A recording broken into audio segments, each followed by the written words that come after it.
అరటిపండు ఎక్కువ మాగితే పడేస్తారా లేదా ఏమైనా రెసిపీ చేస్తారా?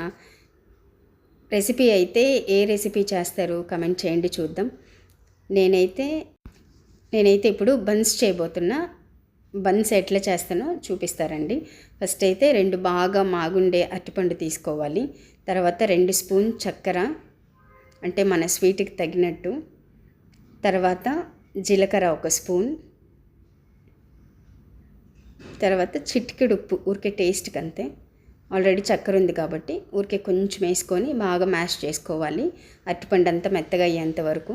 తర్వాత ఈ కప్పుతో 3/4 కప్పు పెరుగు తీసుకున్నా. ఆ పెరుగు అయితే పెరుగులో చిటికెడు బేకింగ్ సోడా వేసి బాగా బీట్ చేసుకోవాలి, అంత కలపాలి బాగా. తర్వాత పెరుగు ఏ కప్పుతో అయితే తీసుకున్నామో ఆ కప్పుతోనే మైదా పిండి అయితే తీసుకోవాలి. దీనికైతే పిండి కొంచెం ఎక్కువగానే పడుతుంది. ఆ కప్పుతో 3/4 కప్పు పెరుగు తీసుకున్నాను కదా, సో ఈ కప్పుతో అయితే 3 లేదా 4 కప్పులు పిండి అయితే పడుతుంది అనమాట ఖచ్చితంగా. ఎందుకంటే నీళ్ళు ఎక్కువగా, అంటే బనానా తర్వాత చక్కెర పెరుగు అంత నీళ్ళు ఉండే పదార్థాలు కదా, సో అందుకని నీళ్ళు ఎక్కువగా పడతాయి. బాగా చపాతీ పిండిలా కలుపుకోవాలి, మెత్తగా కలుపుకోకూడదు, అలా అని జారుడుగా కలుపుకోకూడదు. నాకైతే ఈ కప్పుతో 4 కప్పులు పట్టిందనమాట మైదా పిండి.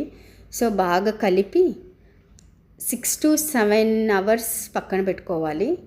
మూత పెట్టేసి పక్కన పెట్టుకోండి. తర్వాత పొద్దున్న లేసి చేసుకోవాలి. ఇది చూడండి ఎంత బాగుంది. మాకైతే అడవి కోతులు ఎక్కువ వస్తుంటాయి ఇంటి దగ్గరకు అయితే పొద్దున్నే. సో ఇదైతే పిండి చూడండి ఇలా ఉబ్బుద్ది అనమాట పొద్దున్నకి. తర్వాత పిండి ముద్ద కొంచెం ఎక్కువగానే తీసుకోవాలి, పూరీలాగా కాకుండా. పూరీల కంటే ఇంకొంచెం అంటే మందంగా చేసుకోవాలి. పూరీలు అయితే సన్నగా రుద్దుతాం కదా, ఇదైతే కొంచెం మందంగా రుద్దుకోవాలి.